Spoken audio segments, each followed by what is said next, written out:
मंगलमय मंगल करण वीतराग विद्या नमो जाते अरहंता जो विद्यादि सागर सुधी जो विद्यादि सागर सुधी गुरु हैं तैसी शुद्धात्म में निरत नित्य हितो उपदेश वे पाप ग्रीष्म ऋतु में जल है सयाने पूजन है सतत केवल ज्ञान पाने पूजन है सतत केवल ज्ञान पाने। बोले भगवान महावीर स्वामी की, आचार्य कुंद कुंद स्वामी की, आचार्य गुरुवर विद्यासागर मुनि महाराज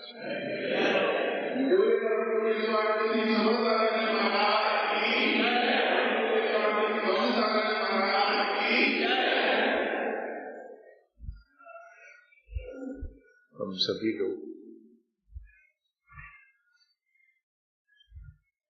आज इस बात की शुरुआत करते हैं और रोज इसी बात पे विचार करेंगे कि हमारा जीवन जो शेष रह गया है उसे हम कैसे अच्छा बनाएं।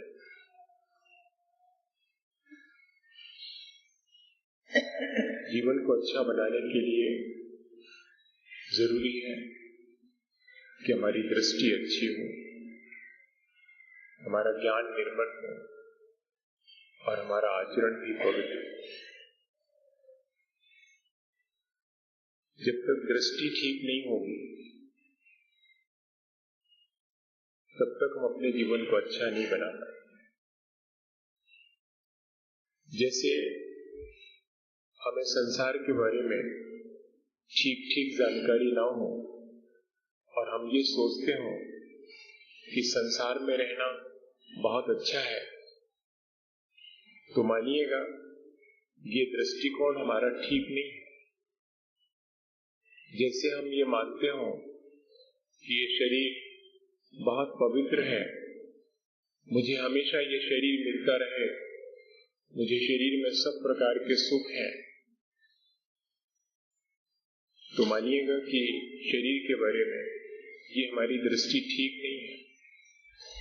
इसी तरह जो पांचों इंद्रियों के भोग की सामग्री हमें मिली है, जिससे हम निरंतर संपर्क में आते हैं, अगर उसके बारे में भी हमारा ये विचार है कि ये भोग की सामग्री हमें सुख देगी, हमें सुखी करेंगे, इसे मुझे अधिक से अधिक जोड़ के रखना चाहिए, तो मानिएगा कि ये हमारा दृष्टिकोण ठीक नहीं।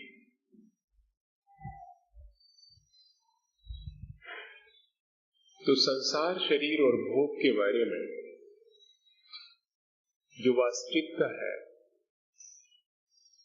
उस वास्तविकता का बोध होना जरूरी है। संसार में दुख है, ये अपने अनुभव में आना चाहिए। शरीर अपवित्र है, इस बात की अनुभूति होनी चाहिए। ये भोग की सामग्री थोड़े समय को सुख देने वाली जान पड़ती है, लेकिन अंततः ये मुझे दुखी पहुंचाती है। ऐसा अगर हमारा दृष्टिकोण है तो ये दृष्टिकोण ठीक माना जाए। इसी को कहते हैं कि कॉन्सेप्ट क्लियर होना। मेरी भाषा आपको ठीक समझ में आती कि नहीं आती?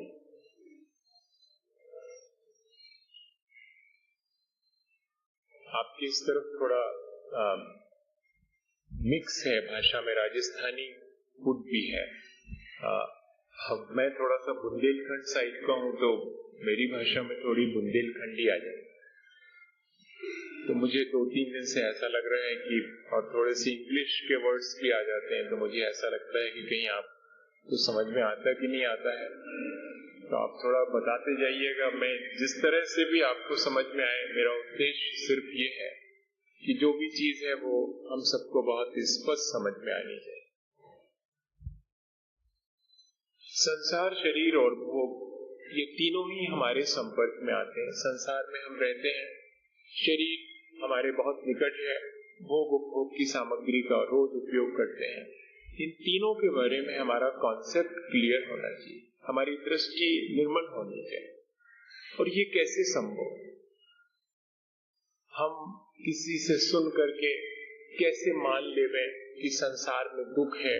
हम देखते तो हैं कि सुख भी मिलता है। हम कैसे मान लें कि शरीर अपवित्र है? कितना सुंदर तो मालूम पड़ता है, कितना काम आता है। हम कैसे मान लें कि ये भोग विलास की सामग्री दुख देती है? हम तो देखते हैं कि हम खाने पीने की बढ़िया से बढ़िया सामग्री, पहनने ओढ़ने की बढ़िया से बढ़िया सामग्री लाते हैं, कितना सुख मिलता है उससे। तो हम कैसे मान लें ये सारी बात? बस यहाँ से शुरू करना पड़ेगी अपने को यात्रा, कि संसार, शरीर और भोगों की वास्तविकता को कैसे हम श्रद्धान करें, कैसे हम अनुभव में लाएं। पहले तो श्रद्धान ही करना पड़ेगा कि हाँ, सचमुच ये संसार दुखदायी है, इस संसार में मुझे सुख नहीं मिलता, क्योंकि यहाँ जन्म मरण और बुढ़ापे का दुख भोगना पड़ता है, सबको भोगना पड़ता है। इसलिए अच्छा है कि कुछ ऐसा उपाय किया जाए जिससे कि जन्म मरण और बुढ़ापे का दुख ना भोगना पड़े, यानी इस संसार से पार हो सके। ऐसा मन में भाव आना तो समझेंगे कि हाँ, हमारी दृष्टि अब निर्मल होगी। जिस शरीर में हम रहते हैं उसे स्नेहला धुला करके साफ सुथरा कितना ही बना लेते हैं, लेकिन देह परसते हो तपावन निष्दिन मल झारी। जितना धुलाते नहलाते साफ सुथरा करते हैं उतना ही ये मलिन हो जाता है, गंदा हो जाता है। अरे इसका स्वभाव ही ऐसा विश्वास हो जाए।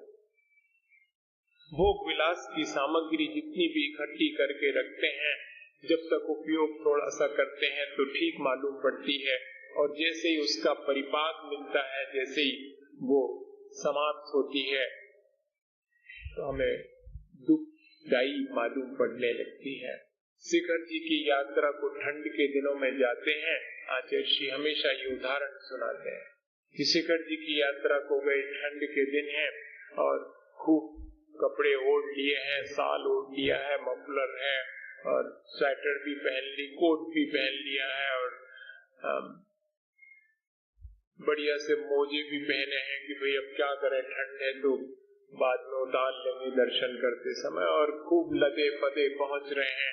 ठंड से बचाव भी हो गया है, लेकिन दोपहर 2 बजे जब वापस लौट रहे हैं टॉप पर पारसनाथ की, वापस लौटते समय ऐसा लग रहा है सब उतार लिए हैं, कपड़े अपड़े सब हाथ में लटकाए हैं। वापस लौटते समय लग रहा कि ये कहाँ फेंक देते, इतने वजनदार मालूम पड़ रहे हैं। सुबेरे उन्हीं कपड़ों में सुख मालूम पड़ रहा था, और दोपहर जब खिली धूप है तो वे कपड़े ऐसे बोझ मालूम पड़ने लग रहे हैं। तब समझ में आता है कि ये जो भोग विलास की सामग्री है, सुख देती जान पड़ती है, पर वास्तव में ये सुख देती नहीं है, हम मान लेते हैं। इस प्रकार संसार, शरीर और भोगों के बारे में जो वास्तविकता है वो मालूम हो जाए तो हमारी दृष्टि निर्मल हो सकती है। हमें इनकी वास्तविकता का सच्चा श्रद्धान हो जाए तो हमारी दृष्टि निर्मल हो सकती है भैया, और फिर हम अपने जीवन को भी भला बना सकते हैं। जिसको भी संसार, शरीर और भोगों में ही सुख मालूम पड़ता है, उससे तो हमें चर्चा ही नहीं करना है। जिसको ये श्रद्धान है कि संसार, शरीर और भोगों में ही सुख है, तो उस व्यक्ति का अपना सोच है, उसका अपना दृष्टिकोण है, सो वो उसमें सुख माने और संसार में रहे। पर हम तो उस जीवन को अच्छा नहीं मानते ना, हम तो ये मानते हैं कि संसार, शरीर और भोगों से हम पार हो जाते और अपने उस निर्मल स्वरूप को प्राप्त कर लेते। हम तो ये श्रद्धान करे बैठे हैं, इसलिए अब हमें जरूरी है कि हम उसी दिशा में आगे बढ़ें। हम अपना जो दृष्टिकोण है उसको निर्मल करें। लेकिन ये समझ लेना आसान है, पर इसको जीवन में लाना बहुत कठिन है। बिना श्रद्धान के ये संभव नहीं है। तो क्या करें? हम कमजोर लोग हैं। संसार, शरीर और भोगों की वास्तविकता का बोध अपने आप नहीं होता। तीर्थंकर होवे तो संसार, शरीर, भोग की वास्तविकता का स्वतः बोध हो जाता है। मोक्ष मार्ग पे आगे बढ़ जाते हैं और अपना कल्याण कर लेते हैं। लेकिन हमारा उपादान इतना सशक्त नहीं है। हमें तो गुरुओं का सानिध्य चाहिए। उनकी वाणी से दो बातें सुनना आवश्यक है। शास्त्र का स्वाध्याय करना भी आवश्यक है और भगवान के चरणों में बैठकर उनके स्वरूप से अपने स्वरूप का मिलान करना भी आवश्यक है। तो संसार, शरीर और भोग की वास्तविकता समझने के लिए पहले जरूरी है कि सच्चे देवगुरु शास्त्र के चरणों में बैठा जाए। चलिए यहाँ पहुंच गए अपन। दृष्टि निर्मल करना थी, दृष्टि निर्मल होगी, संसार, शरीर, भोग की वास्तविकता समझ में आएगी, तब दृष्टि निर्मल होगी, दृष्टि भली होगी। और संसार, शरीर और भोगों की वास्तविकता तो सच्चे देवगुरु शास्त्र के चरणों में बैठे बिना आने वाली। तो सच्चे देवगुरु शास्त्र के प्रति श्रद्धा होनी चाहिए। उनका सानिध्य तो हमें विरासत में मिला हुआ। देखो, हम जैन कुल में पैदा हुए तो सच्चे देवगुरु शास्त्र का सानिध्य विरासत में ही तो मिल गया। लेकिन अकेले सानिध्य मिल जाने से सबको श्रद्धा उत्पन्न हो जावे ऐसा जरूरी नहीं। तो हमें क्या करना?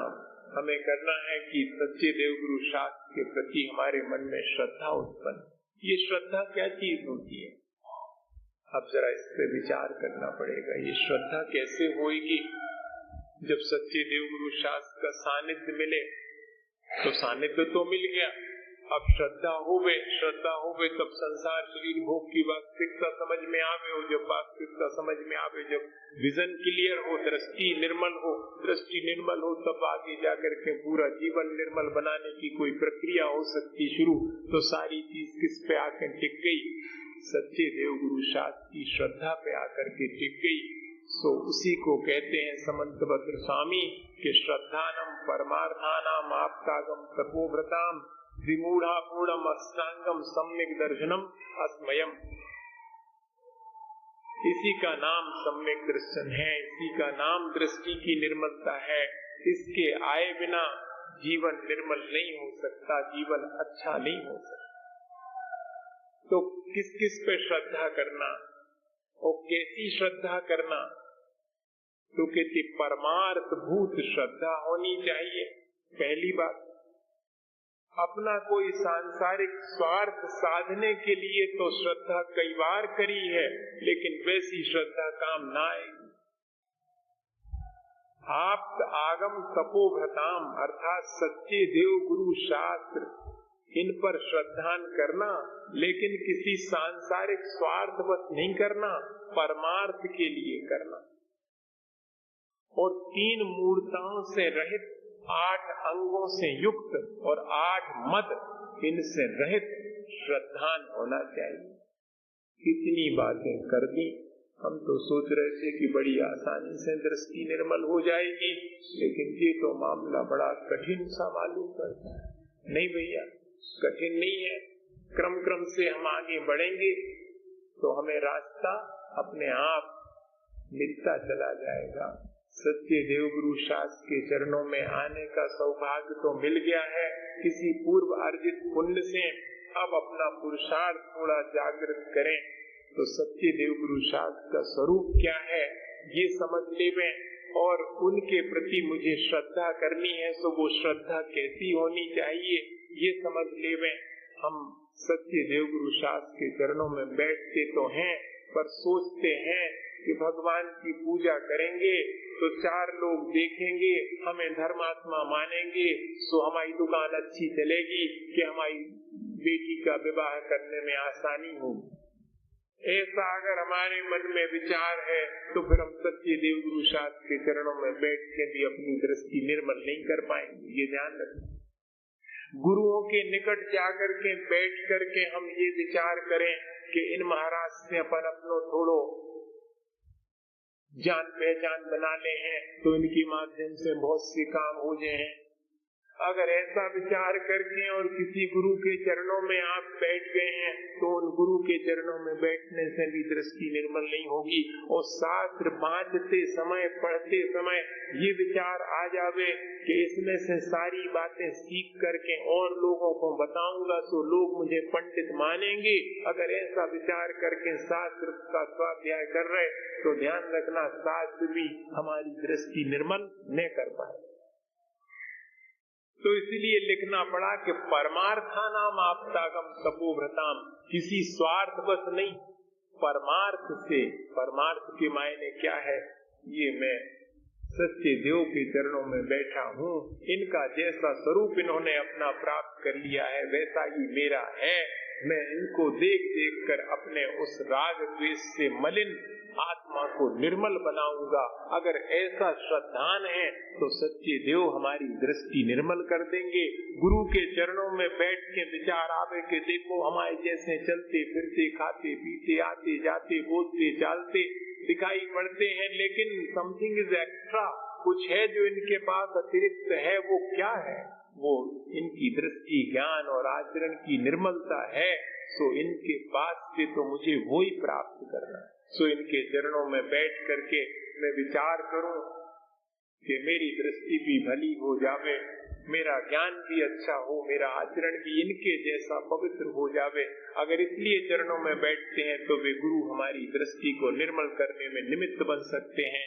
और शास्त्र स्वाध्याय पढ़ते समय और ऐसा विचार आ जावे कि मेरे कर्मों की निद्रा के लिए कोई उपाय शास्त्र में मिल जावे, मैं इस शास्त्र के अनुसार अपनी दृष्टि, अपने ज्ञान और आचरण को बना सकूं और संसार से पार हो सकूं, तो वो शास्त्र भी हमारी दृष्टि, ज्ञान और आचरण को निर्मल करने में निमित्त बन सकता है। ये हो गया परमार्थ।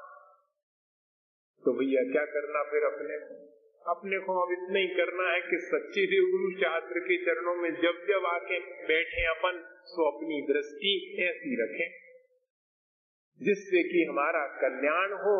अगर बहुत सी बात समझ में नहीं आवे तो इतना ही ध्यान रखो कि भगवान के पास आए हैं तो काय पिलाने, हमारा कल्याण हुए, संसार से पार हो जावे। महाराज के पास आन के बैठे हैं सो का विचार करने, महाराज से पहचान हो जावे और बहुत अच्छी बात, महाराज से पहचान हो जावे तो हमारा कल्याण हो जाए। कल्याण ही करना, पहचान कल्याण करने के लिए करना है। पहचान अपनो संसार को काम निकार भी नहीं करना, बस इतना ही ध्यान रखो, मोटा है साहब।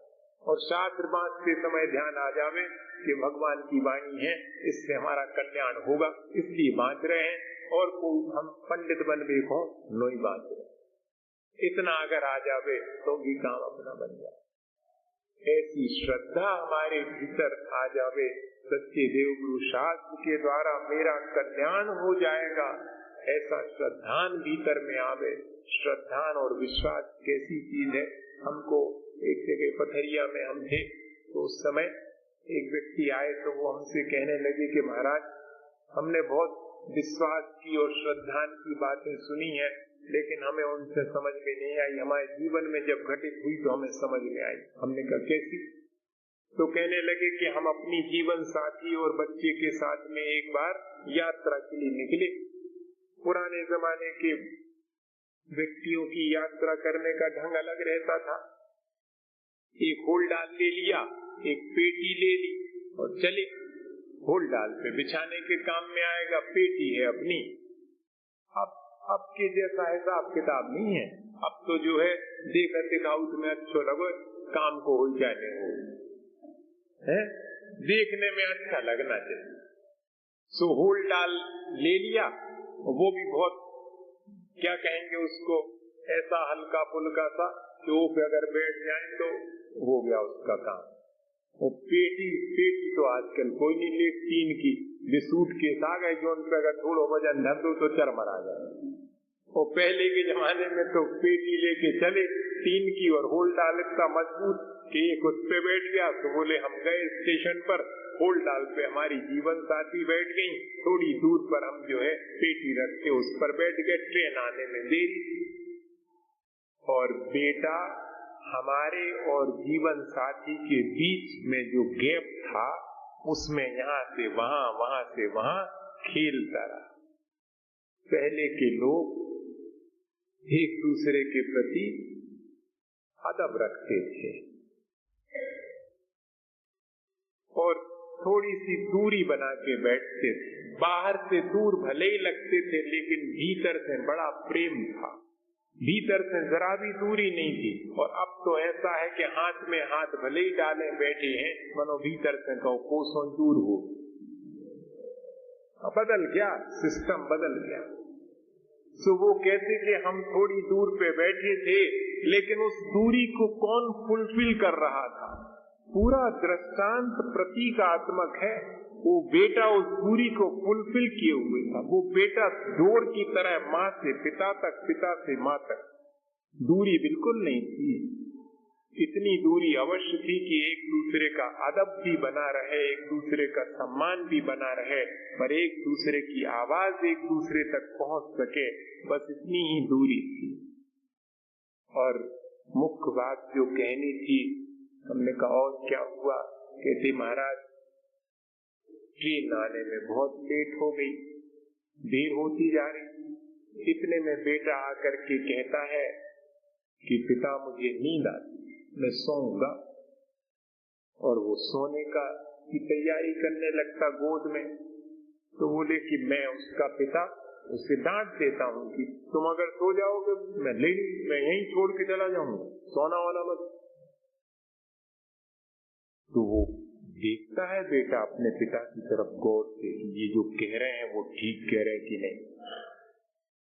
उसे सहसा विश्वास नहीं होता। वो फिर से एक बार कहता है कि पिता नींद बहुत आती है, सोऊंगा मैं। ये फिर उसी स्टाइल में डांट देते हैं कि सो जाओगे तो छोड़ के चला जाऊंगा। बिल्कुल वो थोड़ा सहम जाता है और धीरे से माँ की तरफ जाता है। अब ये देखते हैं कि देखें माँ क्या कहती है। जो पिता ने कहा था माँ ने सब सुन लिया, पर अब देखें क्या कहती है। माँ को क्या कहना था, वही जो पिता ने कहा वही कहना था। जैसे उसने कहा कि माँ नींद आती है मैं सोऊंगा, तो मैं क्या कहती, ए भैया देखो तुम अगर सो जाओगे तो हम यहीं छोड़ जाएंगे, ले नहीं जाएंगे। वही बात है, लेकिन कहने का ढंग अलग है। आप गौर करिएगा इस चीज। और वो बेटा गौर से माँ की आंखों में देखता है और सोने का प्रयास करना शुरू करता है। तो माँ एक बार फिर कहती कि देखो तुम हमारी बात नहीं मानते, तुम सो जाओगे तो हम सच्ची कह रहे हम छोड़ जाएंगे, ऐसा कहती। लेकिन वो बेटा माँ की सारी बात सुन करके भी माँ की गोद में चुपचाप सो जाता है। पिता चकित हैं कि वही तो मैंने कहा था, वही इसकी माँ ने कहा था, मेरी गोद में नहीं सोया और वहां जाकर के सो गया। वो मुझे संस्मरण सुनाते हुए कहते हैं कि महाराज उस दिन पहली बार मुझे इस बात का एहसास हुआ कि विश्वास आंखों में दिखाई पड़ जाता है, दृष्टि में दिखाई पड़ जाता है। जिसके भीतर विश्वास है उसका विश्वास उस बेटे को, मेरे ऊपर मैं पिता हूँ, मेरे ऊपर उतना विश्वास नहीं हुआ कि इस आदमी का कोई भरोसा नहीं, जैसा कह रहा है वैसे ही कर भी सकता है। लेकिन ये जो माँ है ये कह जरूर रही है कि मैं छोड़ जाऊंगी, लेकिन ये छोड़ेगी नहीं, इसकी आंख बता रही है। भैया हम सीखना चाहें तो इस सांसारिक उदाहरण से भी सीख सकते हैं कि कैसा विश्वास हमारा सच्चे देवगुरु शास्त्र के प्रति होना चाहिए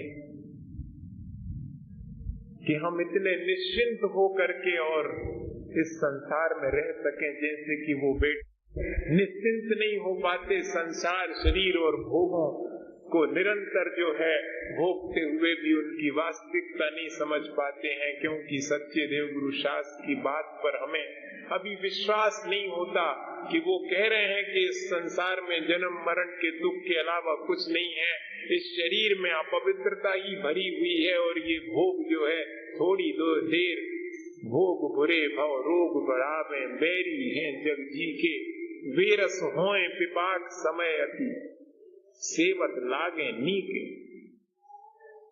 ये सेवन करते समय भले जान पड़ते हैं, लेकिन जब ये इनका फल मिलता है तो ये बहुत तकलीफ पहुंचाने वाले हैं। ऐसा जो सच्चे देवगुरु शास्त्र ने संसार, शरीर और भोगों का स्वरूप बताया, उस पर विश्वास नहीं होता, क्योंकि सच्चे देवगुरु शास्त्र पे ही हमारा विश्वास नहीं जम पाता है। उनकी बात पे कैसे विश्वास जमेगा? तो भैया पहले आवश्यक है कि हम अपने विश्वास को दृढ़ करें। विश्वास को और कैसे समझें अपन? देखो, एक छोटी सी टिकट ले लेते हैं अपन, टिकट घर में से, और ट्रेन में बैठ जाते चुपचाप। उससे स्टेशन मास्टर से, टिकट देने वाले से ये भी नहीं पूछते कि क्या भैया पहले जा तो पक्की कर लो कि अगर बीच में पहाड़ आ जाए तो ट्रेन निकल है कैसे, नदी आ जाए तो पार कैसे कर है, पहुंच पे है उतने के नहीं पहुंच पे है। हम चुपचाप सब विश्वास, उतनी सी टिकट लेकर के हम इतने विश्वस्त हो जाते हैं कि जो जैसी स्थिति आएगी ये ट्रेन सारी स्थितियां पार करके अपने गंतव्य तक पहुंच जाती है। उतनी छोटी सी टिकट जो है हमें इतना विश्वास दे जाती है कि हम चुपचाप गाड़ी में बैठ जाते, और यहाँ जीवन की यात्रा में सच्चे देवगुरु शास्त्र का सानिध्य लेकर के भी हम निश्चिंतता से अपनी यात्रा शुरू नहीं करते हैं। इसका मतलब है हमारी श्रद्धा में कहीं न कहीं कमी है। अब जरा अपने भीतर झांक के देखें कि अगर सच्चे देवगुरु शास्त्र के प्रति हमारा श्रद्धान है तो हमारे जीवन में, हमारी दृष्टि में परिवर्तन आए बिना नहीं रहेगा, और अगर नहीं आता है तो इसका मतलब है अभी अपने श्रद्धान में उतनी मजबूती नहीं है। सो कोई बात नहीं, धीरे धीरे अपने श्रद्धान को मजबूत बनाने का प्रयास करना चाहिए। तो हमने आपको उदाहरण दे दिया, और समय समय पर अपने श्रद्धान को मजबूत है कि नहीं है इसकी परीक्षा भी करते रहना चाहिए। देवगुरु शास्त्र का स्वरूप क्या है, अब जरा इस बात को समझिए। हमें उन पर श्रद्धान करना है तो उनका स्वरूप भी हमें ध्यान में रहना चाहिए। तो देवगुरु शास्त्र का स्वरूप क्या है? देव का स्वरूप है परमेष्ठी परम ज्योति विरागो विमला कृति सर्वज्ञो नादि मध्यांत सारवा शास्त्रो फलाल्यते। देव, अगर ये परिभाषा कठिन मालूम पड़े तो सरल परिभाषा से शुरू करो भैया, फिर कठिन पे चलेंगे। पहले 6 ढाला की परिभाषा देख लो। देव जिनेन्द्र हो गई परिभाषा। सच्चे देव कौन है? जिनेन्द्र भगवान। और गुरु कौन है? परिग्रह विन। और धर्म दयाजुत सारो। एक लाइन में हो गई। देव जिनेन्द्र, गुरु परिग्रह विन, धर्म दयाजुत सारो। यहु जान समकित को कारण, अष्ट अंग जुत धारो। यही सम्यक दर्शन के कारण है, यही दृष्टि को निर्मल करने वाले हैं, इनका श्रद्धान करना चाहिए। सो देव जिनेन्द्र है। अब जिनेन्द्र के मायने क्या है? सो सरल भाषा में यही है कि जो सर्वज्ञ हैं, वीतरागी हैं, हितोपदेशी हैं, सब जीवों का कल्याण चाहने के लिए उपदेश देते हैं, जिनने तीनों लोकों को जान लिया। और सबसे बड़ी चीज जो राग द्वेष से पार हो, वीतरागी होना सबसे बड़ी चीज। तो ये 3 विशेषण जिनके हैं वे हमारे सच्चे देव हैं। देख लो अपन, इन विशेषणों से जो युक्त हैं वे सच्चे देव। बाकी और देव है सो हमें उनसे कछु मतलब नहीं है। हमें अपना मोक्ष मार्ग बनाने के लिए इनकी शरण चाहिए। बाकी समय कछु बुराई भी नहीं है, लेने हमें उनसे कछु माने लेने देना है। हमारा लेना देना किससे है? सो हम कसौटी पे कस लेंगे कि सर्वज्ञ होवे, हितोपदेशी होवे और वीतरागी होवे, सो हमारे भगवान है। हमारे तुम्हारे का भी भाव नहीं करना, भगवान तो वे ही है जो वीतरागी है, सर्वज्ञ है। तो ये मोटा हिसाब है। और उसके बाद गुरु की परिभाषा बनाते क्या है? मेरी भावना में पढ़ते अपन, विषयों की आशा नहीं जिनके साम भाव धन रखते हैं, निज पर के साधन में जो निर्दिन तत्पर रहते हैं। या विषया सावशाती तो निरारंभ हो परिग्रह, ज्ञान ध्यान तपो रखता तपस्वी सा प्रशस्त। जो विषय कषाय से दूर हो गए हैं, परिग्रह को छोड़ दिया है, संसार के पाप कार्यों से मुक्त हो गए हैं, और क्या करते हैं? बैठे रहते का चुपचाप? कहते नहीं, ज्ञान ध्यान तपो रखता, ज्ञान ध्यान और अपनी तपस्या में लीन रहते हैं तो वे सच्चे गुरु हैं, संसार के प्रपंच में नहीं पड़ते। ये बहुत आवश्यक है, ये बात देख लेना आवश्यक है। जिनके चरणों में बैठ के अपना मोक्ष मार्ग शुरू करो तो देख तो लेना कि वे चरण मोक्ष मार्ग पे चल रहे, कि संसार में तो नहीं उलझ रहे। हाँ, ये बहुत आवश्यक है। अब फिर आपको जैसा भी, पर लक्षण तो हमने बता दिया, अब आप परख करके, परीक्षा प्रधानी भी होना चाहिए, आज्ञा प्रधानी तो होना ही चाहिए कि बाबा बात प्रमाणम। हाँ, जैसा कहा तो वैसा मान लो, लेकिन पहले स्वरूप जान करके फिर विश्वास करना। पहले स्वरूप देख लेना कि हाँ, वास्तव में कोई विषयों की आशा नहीं है, परिग्रह रखते नहीं है, संसार के पाप कार्यों से भयभीत हैं, बचते रहते हैं, और क्या करते हैं? अपना ज्ञान ध्यान तपस्या में लीन रहते हैं। वो हमारे गुरु हैं।